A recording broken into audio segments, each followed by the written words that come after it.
Notre ami Christian. C'est plutôt...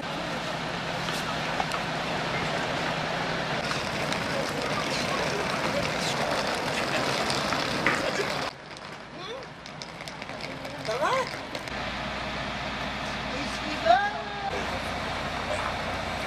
Toujours.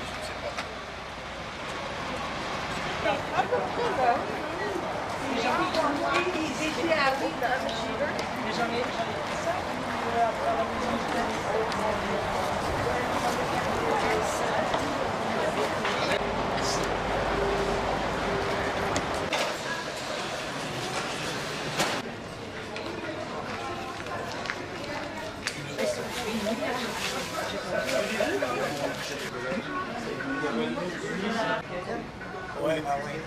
Qu'est-ce qu'on va lui a ramené?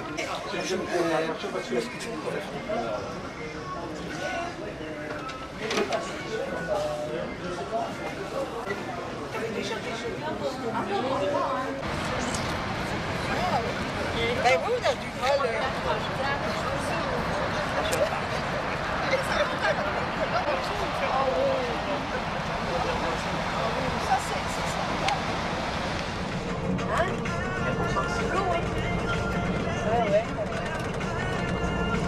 Faites les marches adeptes aussi. Faites les marches adeptes. Oui, t'as raison.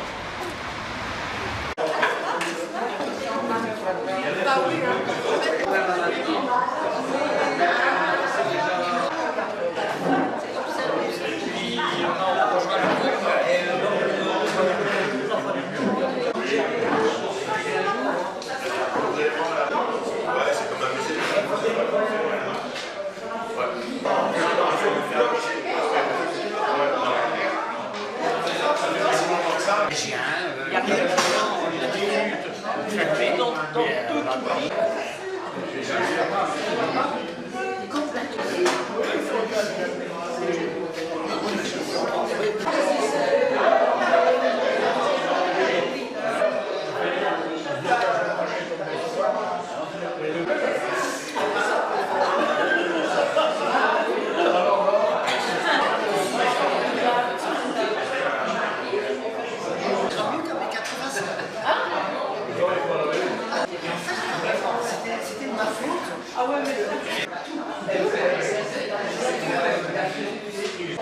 Mélanger les trois.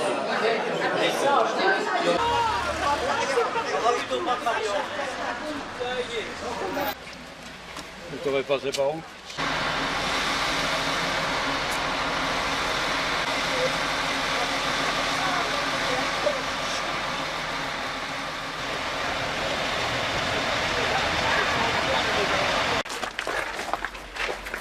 C'est rare notre T'as des bronzés qui font du ski avec... tricle à main. Vous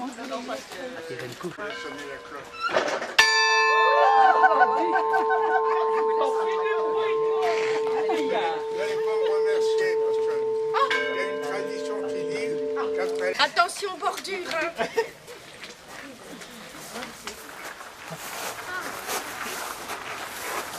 Il faut monter là-haut. Il faut que tu montes là-haut.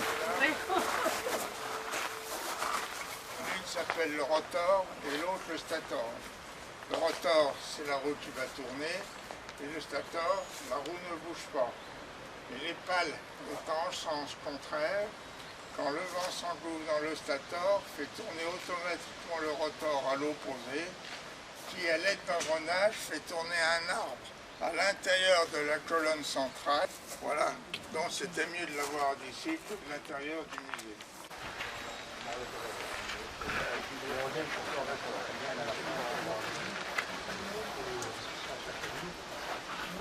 On trouvait quelqu'un déjà pour descendre. On l'a remonté et l'a restauré. C'est évident pour trouver une entreprise pour faire tout. Ouais. Je sais pas si on fait une gilet, hein. Ah bah ouais, mais bon, aussi. Merci, ouais. Il y a 8 générations qui se sont succédées. Nous sommes originaires de Drovannes.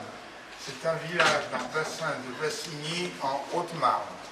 C'est là que les fondeurs apprenaient le métier et s'en allaient ensuite de village en village couler les cloches sur place. On était donc des fondeurs ambulants. Il y avait une raison, c'est qu'il n'y avait pas de moyen de locomotion pour transporter les cloches qu'ils fabriquaient. Donc c'est plus facile aux fondeurs de se déplacer et de couler la cloche sur place. Donc durant 4 générations de volets, les 3 noms que vous avez ici, dont on n'a pas la photographie parce qu'elle n'existait pas. Donc, en 1838, Jean-Baptiste travaillait à côté d'Orléans et Ernest Sylvain travaillait à côté du Mans.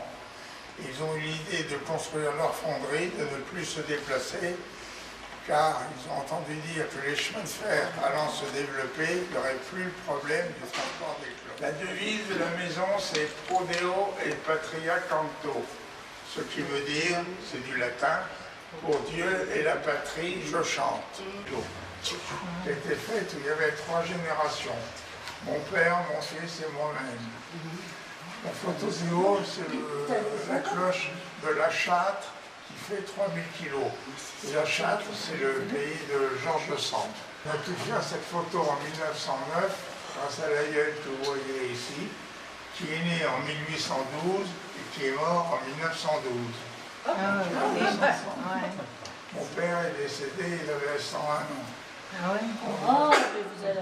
J'en ai fait à Fin, c'est au sud de Liège, à Sprimont, et j'ai fait une trentaine de petites cloches pour des particuliers que l'on a coulées sur place à Télin, autour de cet axe, et qui donnera la forme à la cloche.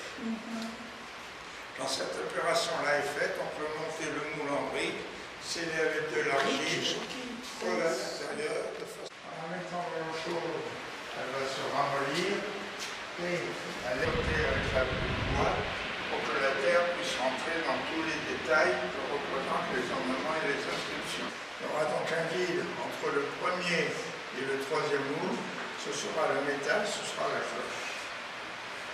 Comme je vous ai dit tout à l'heure que l'extérieur du premier moule représentera l'intérieur de la cloche et l'intérieur du troisième moule va représenter l'extérieur de la cloche.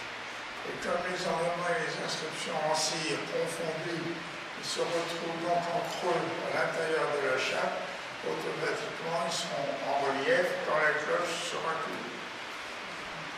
Avant de redescendre la chape sur le noyau, il faut positionner cette pièce en fonte, que l'on appelle la boucle.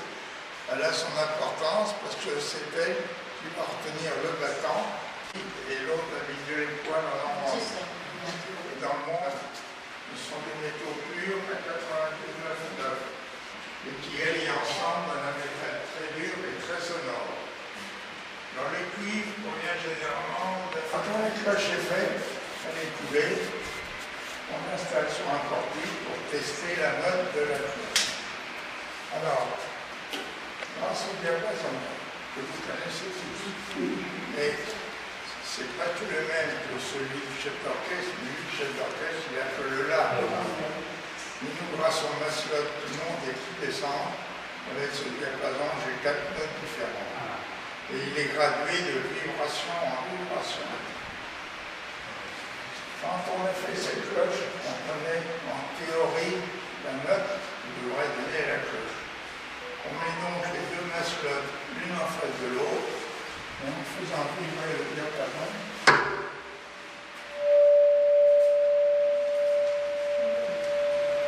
Donc les vibrations du diapason correspondent aux vibrations de la cloche.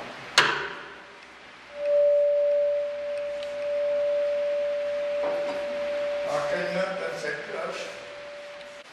Vous avez donc la fondamentale qu'on entend quand la cloche sonne. À la base, vous avez la phase inférieure, en haut la phase supérieure. C'est une feuille de locomotive.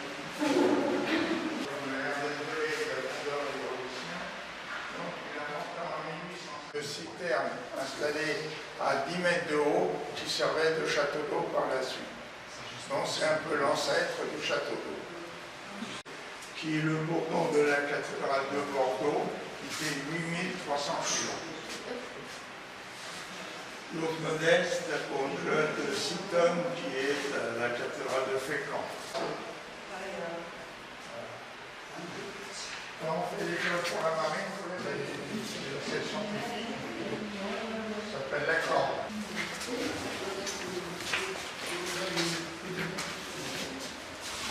Alors les cloches étaient toujours sonnées à la corde à une époque, avec une demi-roue circulaire en bois et la...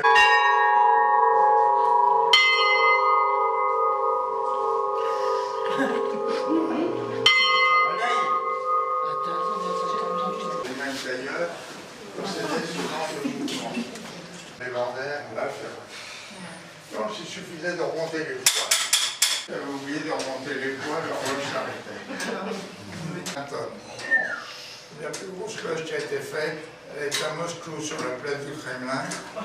Elle a été faite dans les années 1750 pour une église orthodoxe.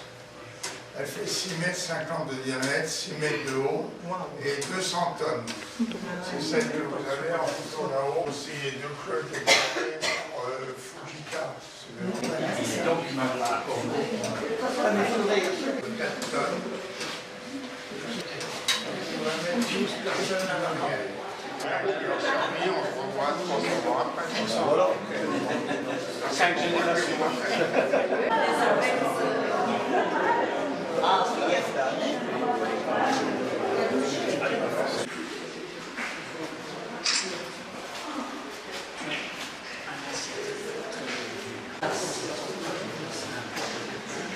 Et ce qu'il y a, c'est que est-ce que tu fais pas? Et ça c'est le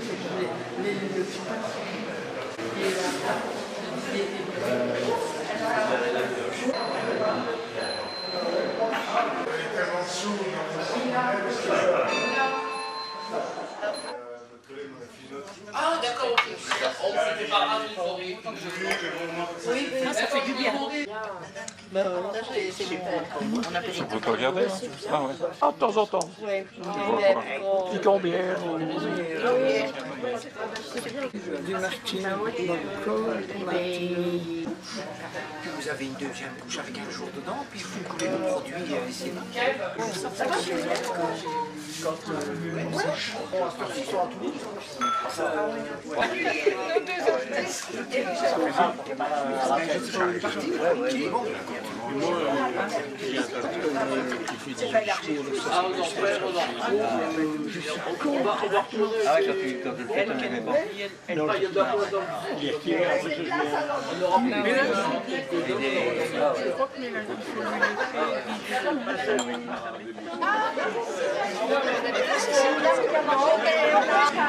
moi, je suis marié, elle n'est pas avec moi.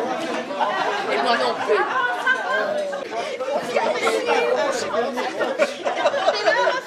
Ça va, c'est plus accroupé.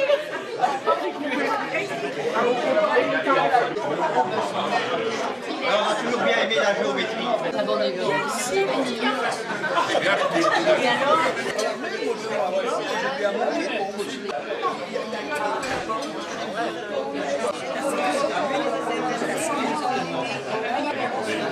Il nous a...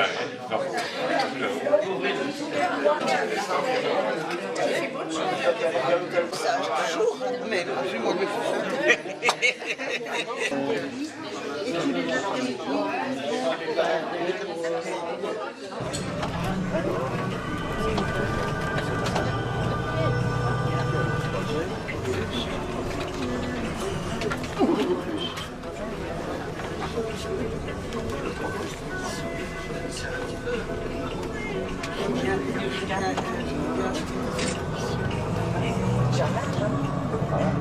c'est déjà fait, je veux dire.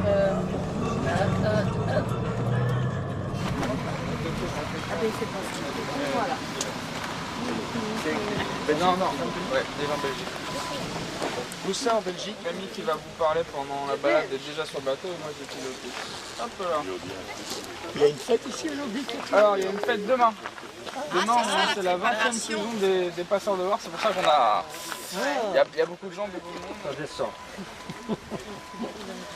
Ce genre de sondage là. On a plus tendance à... Faites attention, messieurs, dames, à la grille, ça peut...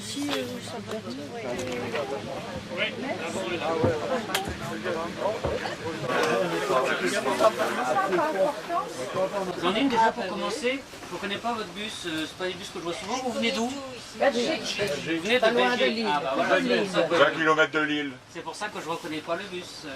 On ne le voit pas souvent celui-ci. Mais on est belge. Oui, bah, c'est parce que vous venez de assez loin pour moi, bah, vis-à-vis d'ici, que le bus, je ne le vois pas souvent par ici. Comment? Ouais. Donc, eh bien, on va naviguer sur la Loire, hein. On est sur la Loire aujourd'hui. Et puis, bah, j'ai plein de choses à vous raconter. Donc, Nathanaël nous accompagne et va vous mener en bateau. C'est nul. Eh oui, c'est pas ça. Voilà. Et on compte sur lui pour être bien barré, parce que sinon... donc, eh bien, nous voilà partis pour cette balade. Et j'ai une première question à vous poser. Vous la trouvez comment la Loire aujourd'hui? Elle est basse. Elle est belle, il y a de l'eau, elle est basse. Ouais. Elle est calme. Elle est calme. Il y a du courant. Oui, alors, bah, il y a c'est un encore peu quelque chose à dans dire? du courant. Alors, des fois, il y en a un peu plus qu'à d'autres moments. Voilà. Alors, pas facile de dire si la Loire elle est haute ou si elle est basse. Ben, les berges sont remplies de verdure, donc on ne sait pas dire jusqu'au fond de l'eau. Eh oui, c'est pas facile à dire. Hein. Alors, regardez le bon endroit. Voilà. C'est vrai. Et cette zone-là aussi. Voilà. Il y a combien de fonds? Alors, le fond, la profondeur, j'ai encore ma gaffe, non. Bon, il n'y aura pas assez, il y aura pas assez. Non, il y a à peu près 1,50 m de mètre d'eau ici sous le bateau. Oh, c'est pas mal, hein. Parce que notre bateau, il a une caractéristique, c'est de passer dans très peu d'eau. Celui-ci, il pèse 8 tonnes. Il a un fond effectivement complètement plat. Et se finit en levée avant-place. Le nôtre, c'est pareil d'ailleurs. Là, on ne voit pas, mais on devine un petit peu. Alors que la gabarre, elle ne se finit pas avec une levée avant-place. Elle se finit avec une pointe. Et Parce qu'il y a un problème de vague. en mer, c'est idéal par rapport à ces châteaux. Quel objectif on peut lui donner encore? Colérique. Colérique? Ah, peut être colérique, oui, je suis pas... Sauvage. Je suis d'accord avec vous. Sauvage, ah, sauvage, c'est ça. Indomptable aussi, colérique, indomptable, capricieuse même des fois. Hein. Ouais. Et la taille, à peu près. À 16, année de sécheresse. La Loire est descendue à 26 mètres cubes secondes. Pas beaucoup de... Là, il fallait donner à boire aux poissons. Ouais. Alors par contre, avec deux règles. En aval, vous avez Saint-Laurent-les-Eaux avec Châteauneuf, c'est à cheval sur le coteau. Ça remonte de 30 mètres. Parce qu'on parle d'un phénomène qui tombe à 600 km d'ici. Entre le moment où l'eau elle tombe et le moment où elle arrive, cette eau elle met 5 à 6 jours au central. Pour revenir sur les trois types de l'étiquette, on a fait ces eaux qui sont 40 000, 50 000, 60 000. Ce sont des crues 1990.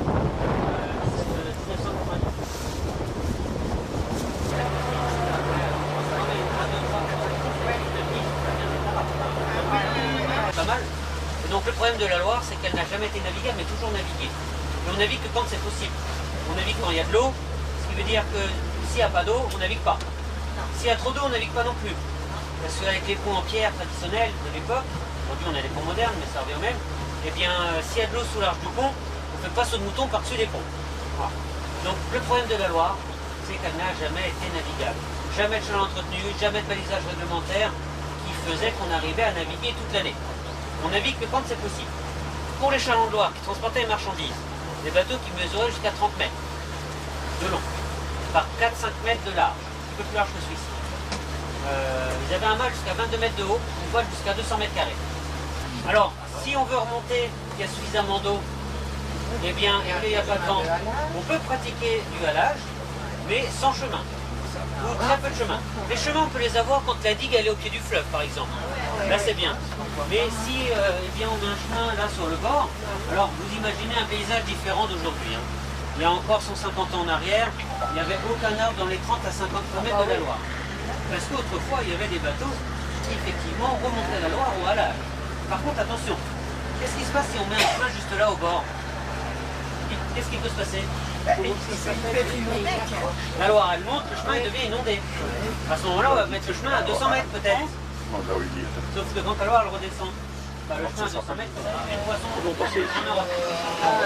Alors ça, c'est des bons poulets. Des signes. Des coups de signes farcis à Noël. C'est rare qu'on les voit l'olé comme ça. Autrefois, c'était l'oiseau des rois. Il y a des regards, pas sur notre parcours de balade. On en a une à 400 km plus en amont et 400 km plus en aval. Du crapaud bleu. C'est une espèce envahissante aussi, ça. On monte en haut de la mer, le principal dans le jour du nocturne, et il bâtit un grand branche par-dessus. Mais cette maison-là, l'entrée devrait être sous l'eau, elle n'est plus sous l'eau. Du coup, est-ce qu'il habite là? De là, c'est pour manger le subert. Alors quand il est sur des petites branchettes, il ne fait pas la différence, les deux tissus sont trop fins. Sur un tronc d'arbre, des fois, en Sologne, il y en a un petit peu. Mais là, c'était un lot qu'il avait été chercher un peu plus loin. Mais il y a d'autres bateaux, les lots viennent de la Sologne. Hein. Et vous ne les traitez pas ou vous les traitez à l'huile? Alors, les bateaux en bois sont sortis tous les 18 mois hors de l'eau. À l'extérieur, on fait un goudron d'étanchéité qui sert aussi de protection du bois pour éviter que la Loire use le bois de trop. Hein, vous voyez, elle est un petit peu marron vu qu'elle monte. Il y a des sédiments, il y a du sable notamment. C'est abrasif le sable. Là, c'est la Loire où on se promet sur les bords. Mais on verrait. Oh, il y a des souliers ici. Regardez le beau castor. Hop là. Et là, du coup, messieurs, dames, on s'en va. Voilà le castor, il arrive. Il n'y a pas une grosse queue. 25 kilos celui-là. Je savais qu'on allait venir. Je m'en doutais, quand j'ai vu le truc, je me doutais que ça allait être du castor. Hein. La maison, bah, ça doit être la maison que je vous ai fait voir un peu plus bas. Hein. Voilà. Vous avez une jolie caméra. C'est pour mettre dans le jardin. On va s'arrêter par ici. Oui, alors, la mouette, elle est un peu continentale aussi. Hein. On en voit pas mal dans les terres maintenant. Hein. Et le goéland ici, c'est le goéland leucophée. Goéland leucophée. Il faut écouter. Si on est content, on rentre. Alors. Ah ben là, je prends le chardonnay. Vous voulez goûter comme du jus de pomme.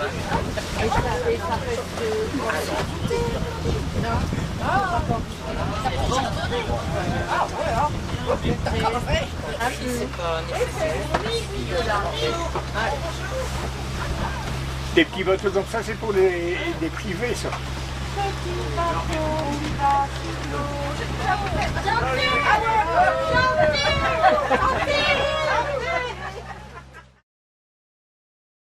Par rapport à l'oiseau. Le bateau est de 2006. C'est sa dernière année. Après, il est à la retraite.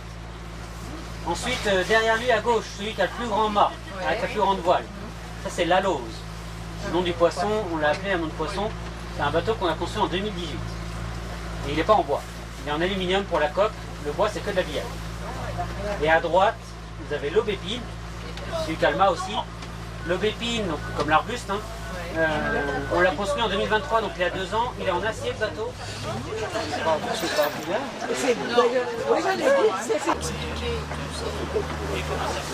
Cette année, quasiment pas.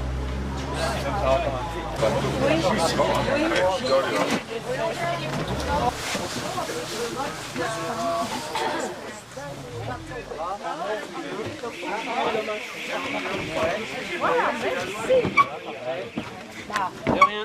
Tant que c'est beau. Il est sérieux, notre ami. Tenez-vous bien, voir les yeux. Quand j'ai tout vu, j'ai eu des volcos et tout. Voilà, c'est ça.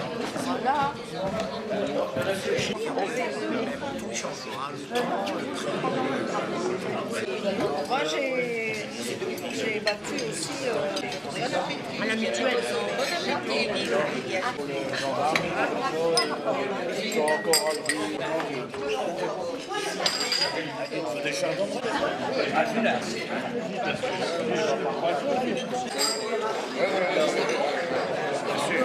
Clac, clac, clac.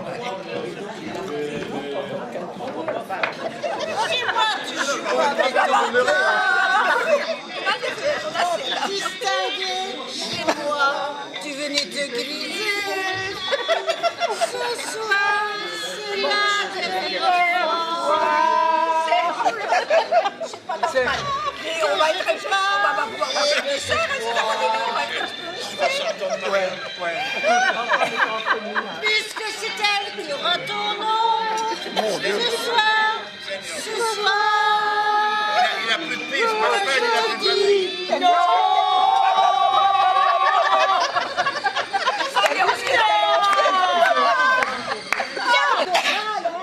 Ah oui, mais c'est bien. Attends, Christian, il va chanter une chanson. Non, je sais pas ici parce que bon, quand on n'était pas là, mais.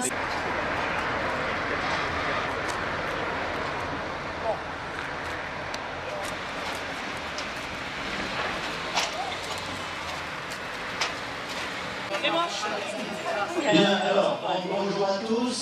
Alors, moi, je m'appelle. Donc, comme son nom l'indique, vous allez voir beaucoup de choses sur le cirque, la magie, l'illusion, des effets d'optique également, et des décors de films qui traitent du cirque, comme par exemple un beau film qui s'appelle Deux frères de Laurent Lacano, peut-être que vous l'avez vu, l'histoire des deux frères tigres, le film Roselyne et les Lions, le film Chocolat aussi, avec Marcy, différents films comme ça.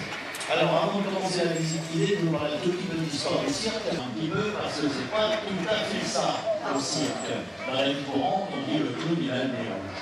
Ouais. Et là, vous avez donc l'Auguste avec son nez rouge. L'Auguste que vous voyez là, vous le reconnaissez, c'est Achille Zavata. Achille Zavata, c'est un des Augustes les plus célèbres au monde. Il est mort en 1993, il s'est suicidé. Suite à une longue maladie, il a décidé de mettre fin à ses jours. Il habitait à 30 km ici, et donc à Montargis. Et sa femme Annie, qui est toujours là, elle nous a donné tous les costumes et les accessoires qui servaient pour les spectacles d'Achille Zavata. Ces costumes qui sont là, là et là, sont les costumes qui ont servi pour le chaos. Allez-y. Donc ici, vous avez les décors qui ont servi pour le film. Ici, vous avez la femme sans corps. La femme sans corps s'était présentée longtemps dans les fêtes foraines, dans les entresorts de fêtes foraines. Il y avait par exemple aussi des escroqueries, mais très drôles, du style « Venez voir le clou du spectacle ». Alors les gens, ils payaient, ils rentraient dans la cabane, et qu'est-ce qu'ils voyaient? Un pot de peinture rouge sur une étagère. C'est le dernier des pots rouges, les pots de peinture rouge du forain. Donc il s'était fait encore avoir.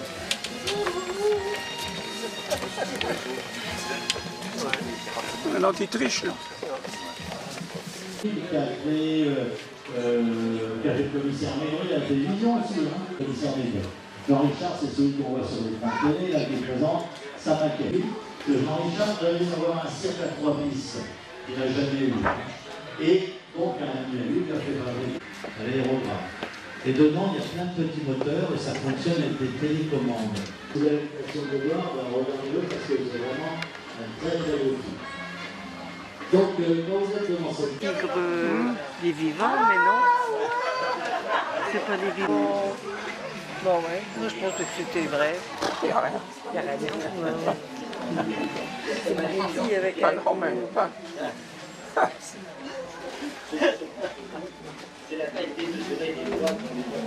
Vous aviez été en admiration.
Maus costaud.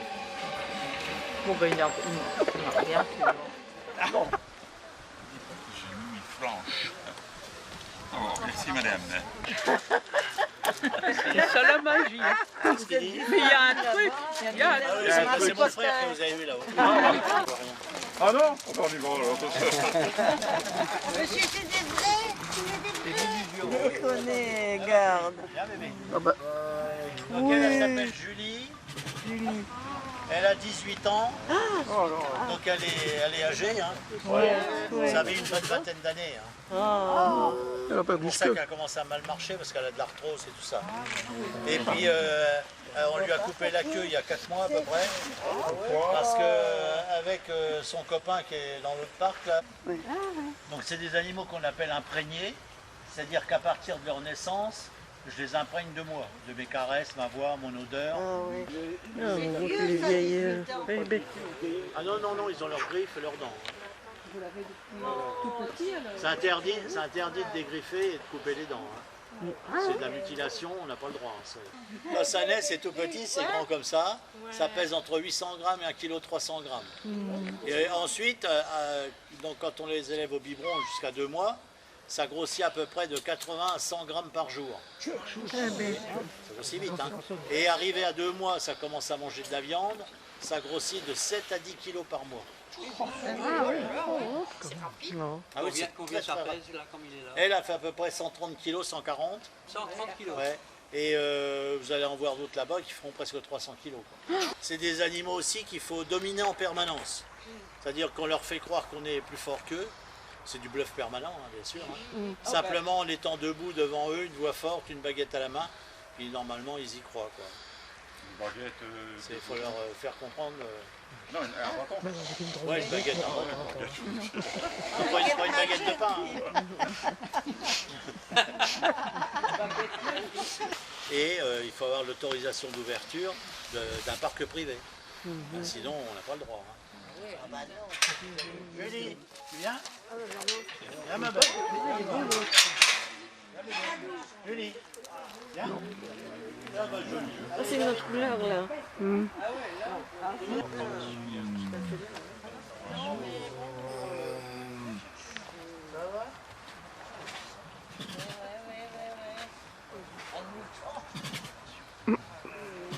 Ah, ma jolie. Là, c'est des petits cris d'amitié quand ils font comme ça. Vous entendez là? Avec elle, j'ai fait pas mal d'émissions de télé. J'ai fait Danse avec les stars, une émission en France. Vous savez. C'est normal. Ah, c'est ta femme.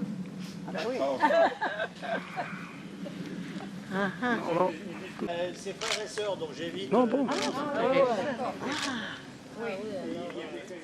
Oui, mais alors.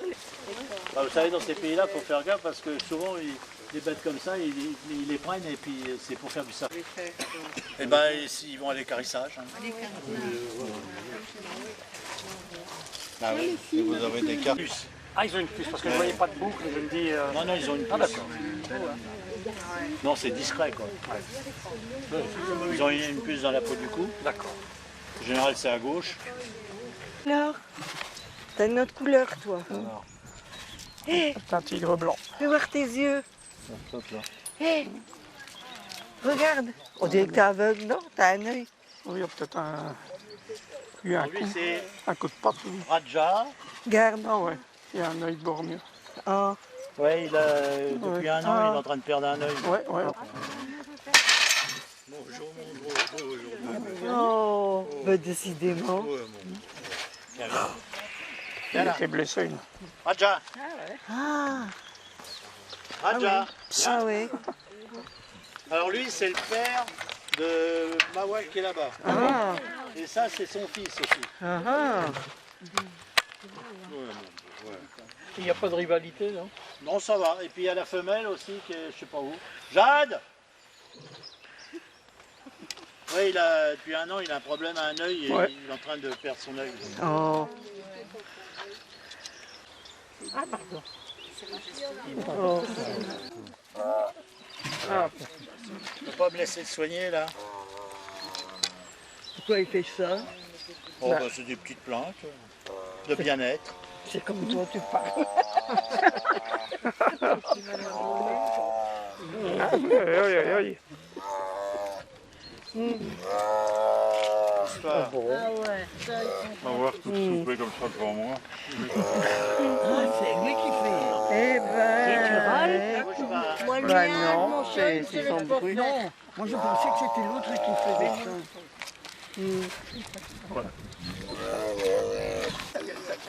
Monsieur, au revoir, merci partout. Tu vas tomber dehors. Non. Au revoir monsieur, merci. Merci bonsoir. bien. Oui, Merci. C'est un drap.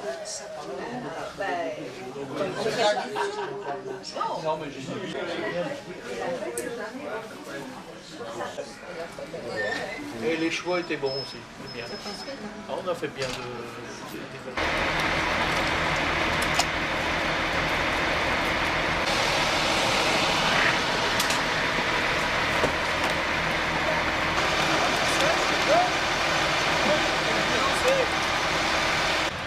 Un petit sourire pour la postérité.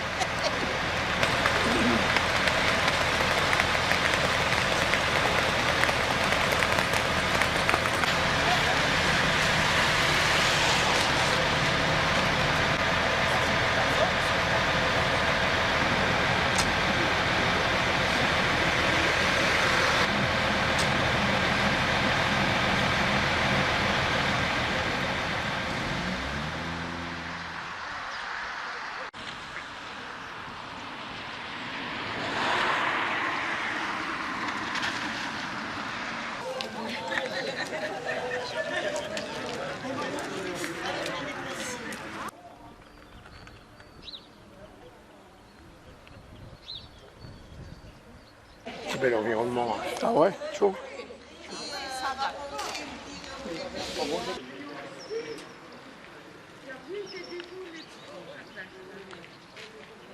Déjà pour les pelés. Ah ouais, c'est comme le repas au soleil. C'est pas mignon que tous les jours qui sont là-dedans. Sur 10 jarres en tout, tu encore 2 jarres et Les ruches, ils nous apprennent toujours quelque chose. Ah ben j'imagine. Ah ouais, ça c'est vrai. Vous avez dormi dans le car, c'est pour ça? En réalité, a été reconstruit. Entre 87 et 92. Oui, on le voit. Ah d'accord. D'accord? Oui, vous le voyez bien, j'imagine. Oui. C'est un château qui est propriété du département. Ah. Entre autres. Alors, l'architecte qui s'est chargé de la restauration ici pendant les 5 années de travaux a eu la bonne idée de mettre une couronne là-bas, vous voyez? C'est beau. Vous aussi. Vous êtes peut-être couronné? Non. Pas encore. C'est M. Chirac qui est à la tête à l'époque. Ah. Et M. Chirac dit bien on n'avait plus d'argent, donc on vous rend le bébé. Voilà. Un franc symbolique à l'époque, avec 2 conditions. Il fallait que ça reste public et d'intérêt public, et propriété du département. Donc qu'est-ce qu'on en fait?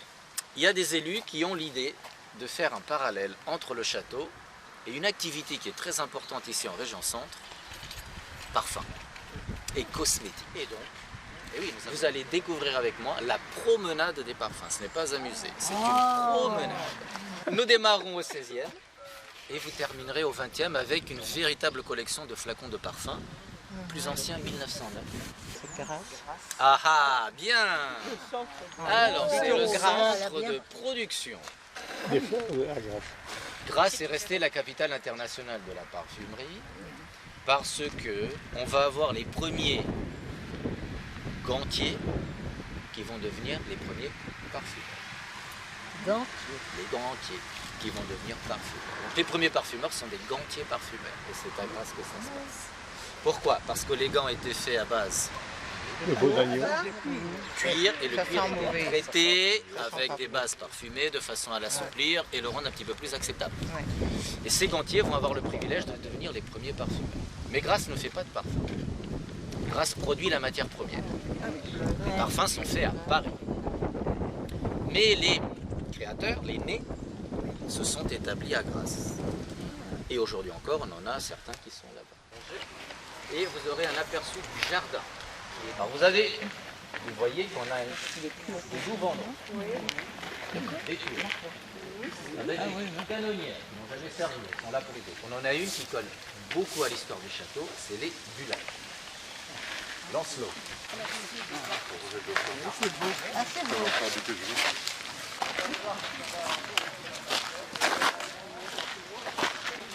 Quand même.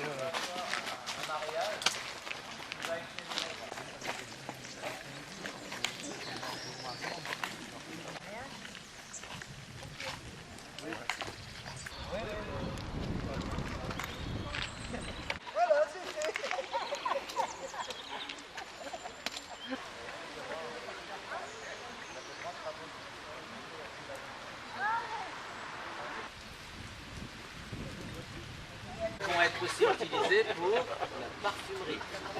Avec les comme dans le château, vous avez le côté agrément, qui est le côté agréable, plaisir. Et nous, on fait la musique. Vous avez l'arbre, le hêtre là-bas, qui est au cœur du labyrinthe. À cette époque-là, c'est pas la quête spirituelle, c'est une autre quête.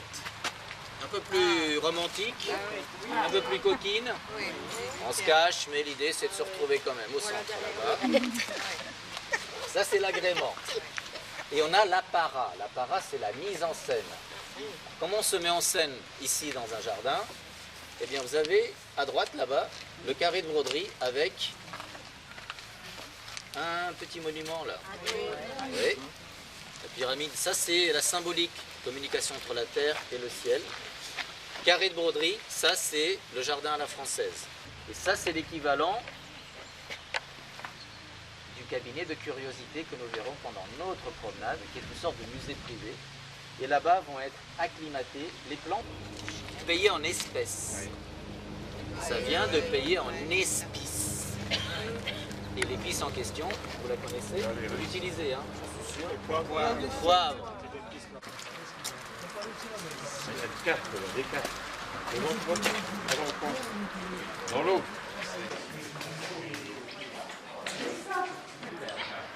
Les maisons traditionnelles. Alors, petit aperçu. Il n'y a pas de donjon. Là, c'est la partie habitation. Vous avez un plan qui n'a pas changé depuis l'origine. Hein. Lancelot Ier habite là. Ils ont tous habité dans l'aile ouest, face à l'entrée principale et prolongé par le jardin. Monsieur avait ses appartements là, madame bien souvent était De l'autre côté. Hein. soit d'un côté de la tour, soit de l'autre. Et ils se retrouvaient quand même. Hein. Avec une question d'hygiène. L'aile nord, qui est celle dans laquelle... La tour qui est à droite là, avec le lanternon tout en haut, est à l'origine le frigo. La glacière. C'est la glacière. Voilà. Et la laiterie également. Ça, c'était la tour du pressoir, donc vigne. Et céréales, le pain, évidemment, et la farine. La tour sur arcade, qui est à l'aile sud, dans laquelle il y a la promenade des enfants, est habitée bien souvent par les domestiques et les enfants. Et au rez-de-chaussée, vous avez les communs avec les cuisines. Le four à pain, d'où aussi la présence du fût pour alimenter en eau. Malheureusement. Non. Nous avons du mobilier et des objets qui sont en dépôt. Ça va, Willy, je te gêne pas? Non.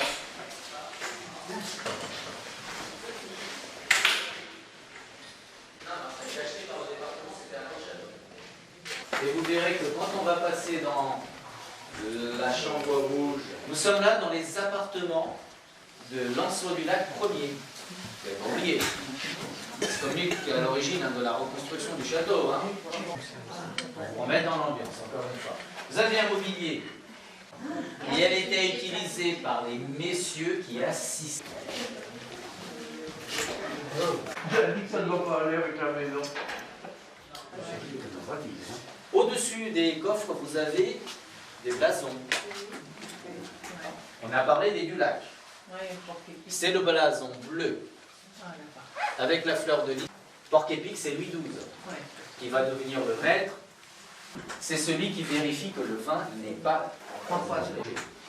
De façon à ce que vous soyez rassurés. Parce qu'à cette époque-là, on se méfiait beaucoup. Alors, il chassait. Ah, de temps en temps, quand même, il gérait le domaine, le pays. Le porc-épic est fort sympathique, mais si vous le cherchez, il vous pique. C'était la devise de lui, Louis XII.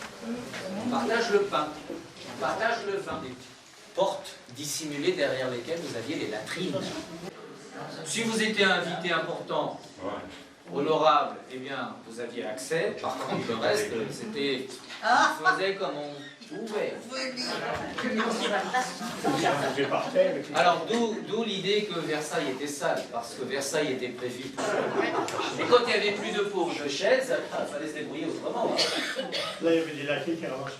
Oui, il y en a derrière, exactement. Oui. C'est mon propre. Donc, du temps de Louis XIV, être propre, c'était avoir bonne haleine et les pieds qui ne sentent pas mauvais. Attention à la marche. Elle existe. Il y a un dernier détail.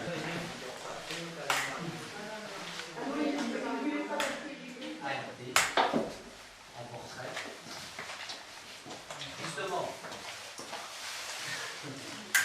bien souvent, on dormait en position semi-allongée ou semi-assise. Il faut nettoyer.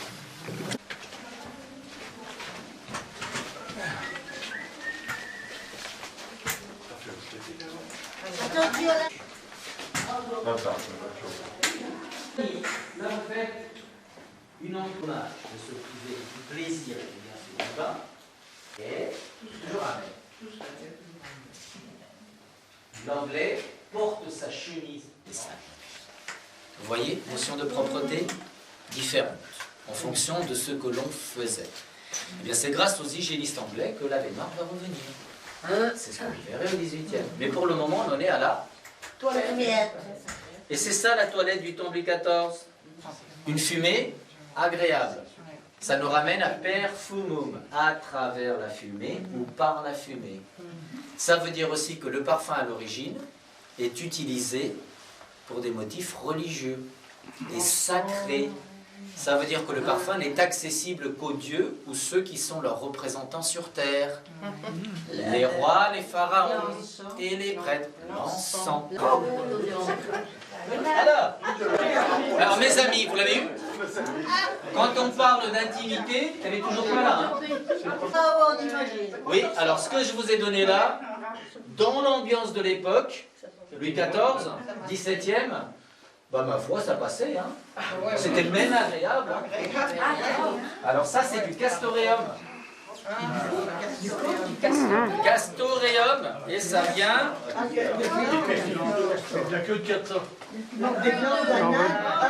C'est un marqueur de territoire, c'est les glandes sexuelles du castor.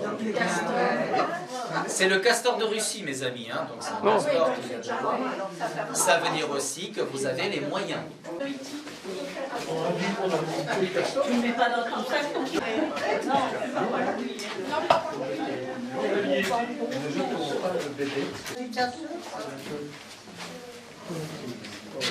Non, c'est de la tapisserie. Il n'y a aucun des tableaux qui est signé. Et ils vivent dedans, tous ces machins. Première révolution cube, 1820.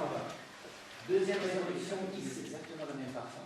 Et vous pouvez avoir des fontaines à parfum comme celle-ci, dans les halls des grands magasins. Et là, les messieurs dames allaient parfumer leur mouchoir au hôtel. Donc à partir du 19e, on va être capable de copier des odeurs de fruits que l'on n'arrivait pas jusque-là parce qu'on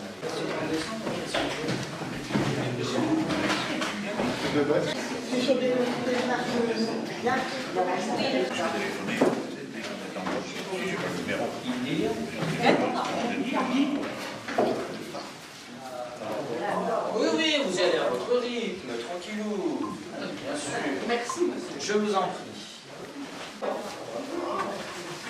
Joli, hein? Bien mis en valeur. De qui? Chez Italien.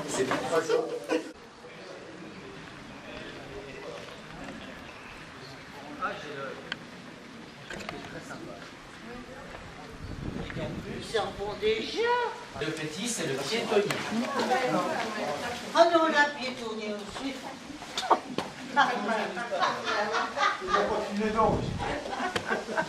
Et si vous tombez, il y a les cartes.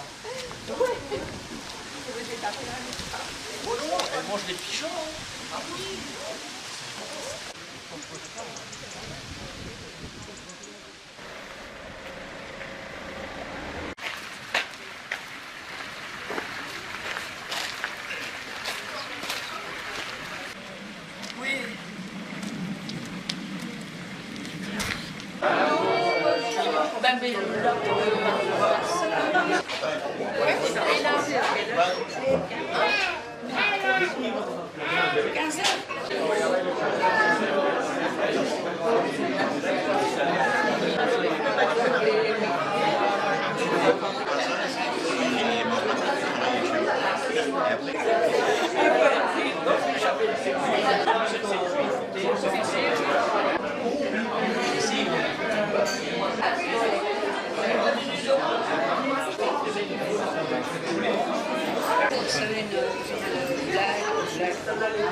On s'est rigolé maintenant, mais on rigolait pas mal.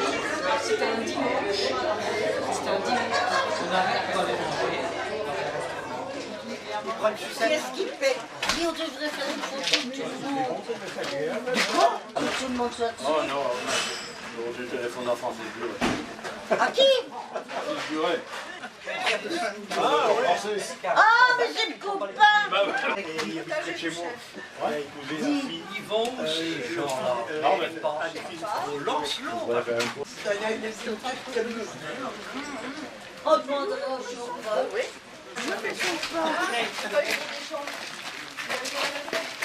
Sérieux?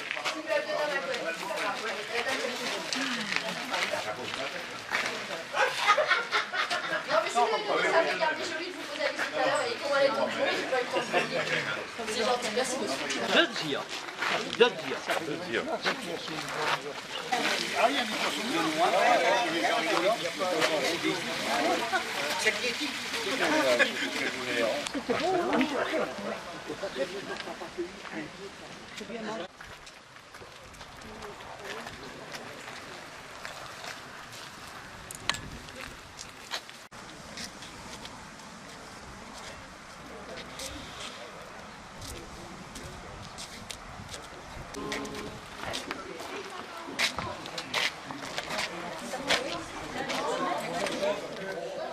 Installé comme jeune agriculteur, il a repris aussi la culture du safran parce qu'il y a un exploitant qui se trouve à côté à Boine qui arrêtait cette partie culture de safran et comme tous les jeunes ils aiment bien diversifier aussi leur qui est très contraignante au niveau travail, hein, voilà, c'est difficile, c'est tous les jours, ça dure un mois. Et tout est manuel, il n'y a pas moyen de faire autrement. Parce que sinon la terre elle s'appauvrit, et après ça ne donne plus rien. Comme il n'y a pas d'engrais, comme il n'y a pas de produits, donc il faut les déplanter tous les ans. Donc on avance petit à petit dans la parcelle. Et là où il y en avait, on va refaire du blé ou de l'orge. Voilà. Mais en gros, les bulbes, c'est ça. Vous voulez faire passer peut-être pour voir? Monsieur, c'est des crocus. Moi j'en ai dans mon jardin. C'est du crocus sativus, mais le rôle il fait pas de... À l'intérieur, j'en ai plein. Des pommes.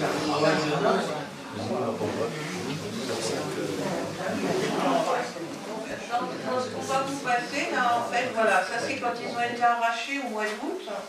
Oui. Donc vous voyez, ils sont attachés, ils se multiplient en fait. Hein. Et donc quand ils ont poussé, en fait voilà, on a des tiges comme ça. Tu vas le repiquer. Quand il est en floraison, en fait, ça sort, voilà. Donc ça, c'est parce qu'ils sont enterrés assez creux. Et donc, à l'été, là, on arrache. Alors évidemment, on a attendu août. C'était un peu tard, mais c'était tellement sec qu'on pouvait pas y aller avant. Donc voilà. Et là, vous voyez, ils ont été arrachés au mois d'août, ils sont restés dans l'assiette, là, et ils sont en train de pousser dans l'assiette. Donc ils sont attachés, vous regarderez en dessous, en fait, il y a une espèce de petite capsule qui les relie. Et donc quand on les arrache, on a les feuilles de la précédente floraison qui sont restées. Donc on les épluche, c'est-à-dire qu'on va enlever toute cette partie feuillue et les capsules qui se trouvent au fond. Parce que quand on les met dans la machine, en fait, on a des tubes pour enfiler dedans. Et j'ai vu un endroit où ils font parler de ça. Dans le film, vous avez... Non, mais quelque part, ouvrir. Mais vous ne mangez pas, vous regardez, c'est tout. Parce que bon, c'est en pot depuis des années, c'est pas propre. Non, mais c'est vrai, il ne faut pas mettre à la bouche. Gardière. Non, on voudrait bien. Le livre après. Elle plante 4 fois. Oui, c'est tout un cheminement d'alternance de culture.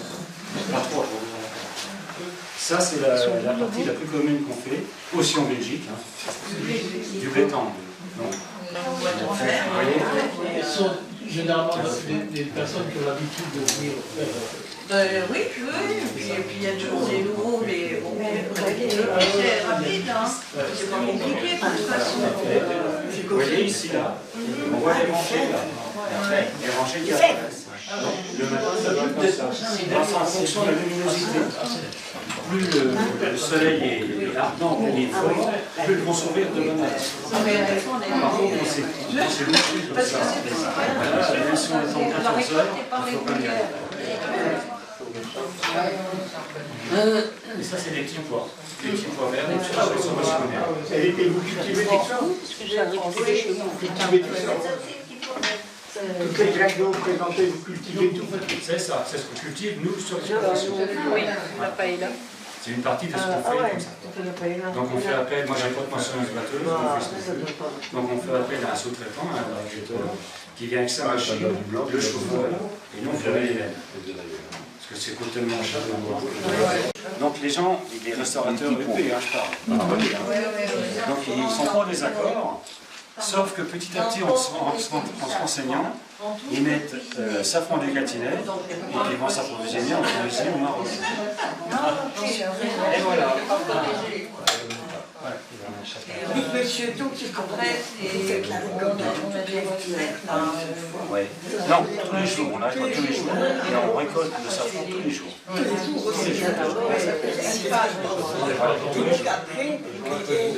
Du cardamone, c'est ça, c'est pas ça? Non, c'est Rocher.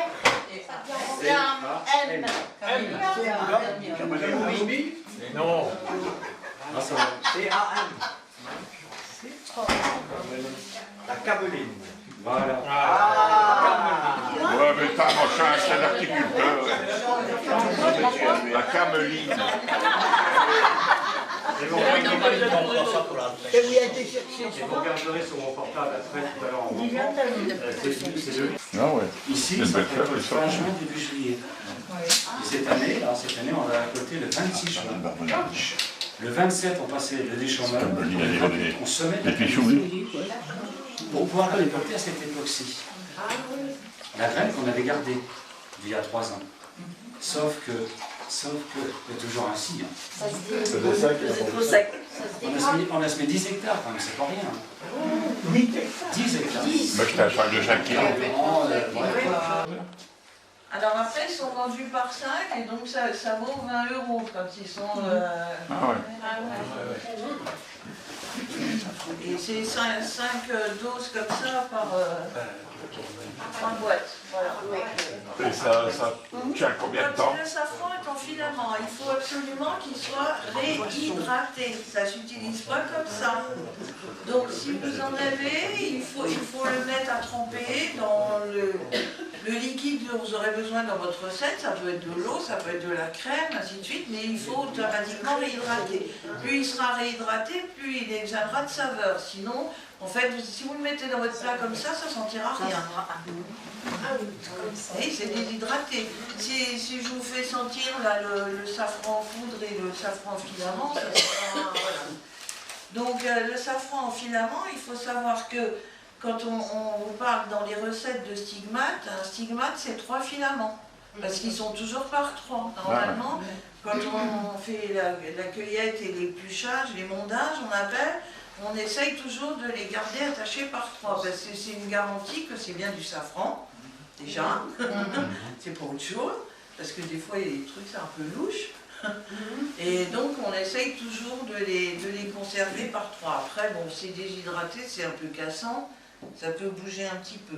Et donc après, dans vos recettes, il faut automatiquement réhydrater et mettre le nombre de filaments, c'est-à-dire, voilà, je rappelle, un stigmate, c'est 3 filaments. Et donc, pour un plat, pour 4 ou 5 personnes, il faut 5 à 7 filaments par personne que vous aurez réhydraté. Et pour tout, que ce soit en poudre ou en filament, il faut ajouter votre safran au dernier moment dans la cuisson. Il ne faut pas faire bouillir.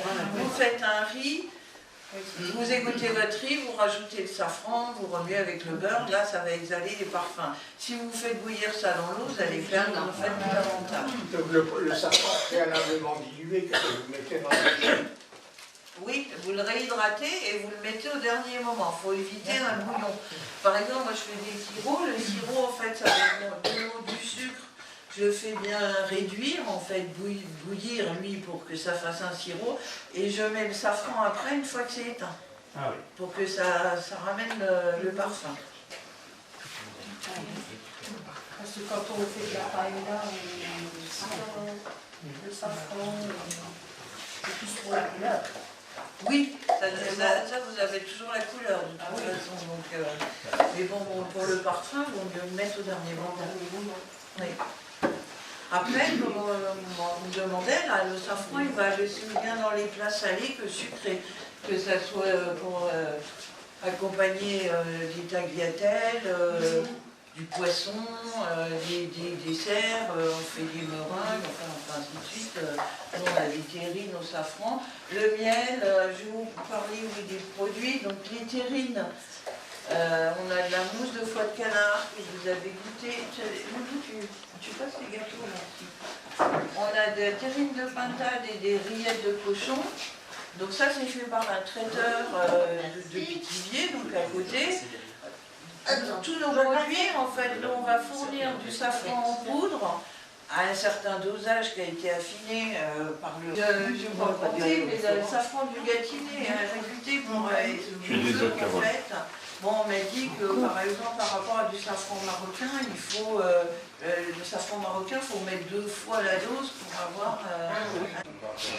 Du coup, les bulles, ils n'ont jamais vu la lumière du jour, ils n'ont jamais poussé. Ah oui, d'accord. Alors du coup, maintenant, j'ai fait un tracé, comme ça permet d'émettre à peu près à 14-15 cm. Vous voyez, les bulles descendent là, quoi. À peu près ça. Et une fois que tu l'as, tu ne bouges plus ton relevage, voilà, tu laisses totalement au même. Les gens, ils alimentent ça. C'est ça. Mais le sirop, il se referme. Il faut un geste. Pas. Faut un geste. Disons que bon, j'ai bien compris. À combien de profondeur? 14-15 cm. Oui, 15 cm, pas mal. Avant et après le rang, pendant le rang. Ah oui, oui. Il faut garder la cadence par rapport à la vitesse du tracteur pour que ça soit régulier. Ah, ça y est. Allez. Allez, Xavier. Voilà. Tu peux y aller. C'est ça. Ils n'ont pas de... Dans le bon sens, hein.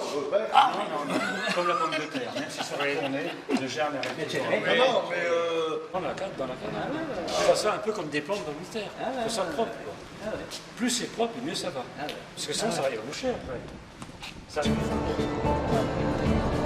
c'est filmé comme ça aille. C'est fin beau. Du bleu, du blanc.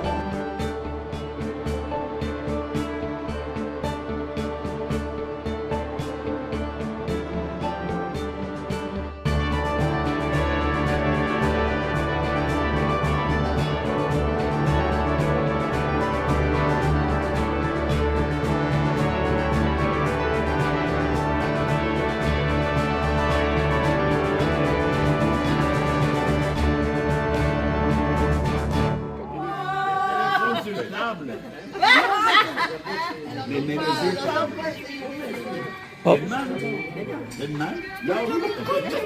Oui, tais-toi. Ne me touche pas. Ne me touche pas.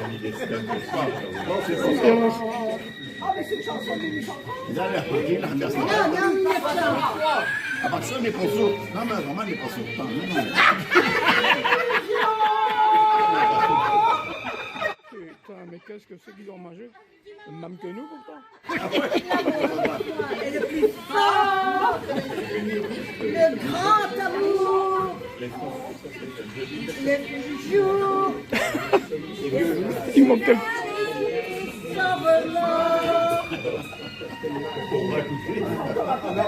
tu es le maître de ton corps.